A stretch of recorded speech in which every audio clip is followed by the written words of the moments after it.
Dos, take one. Here we go. So start from salsa basic, and then I go back on one to start this thing. 1, 2, 3, 4, 5. Here we go. I go back, and we hold, and coming forward, and that's it.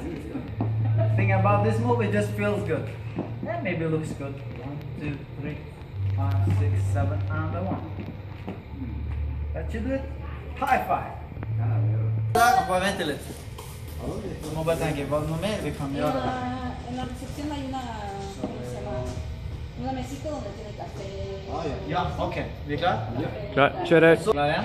Så lärde vi ett solosteg som jag kallar för caballo, som betyder häst. Och det ser slik ut. 1, 2, 3, bara för att krydda basic. Och 1, och 3, och 5, och 7. Och 1, 2, 3, 4, 5, 6, 7. Boom, boom, boom, boom, boom, boom, boom, boom. Och 1, och 5. That should do it.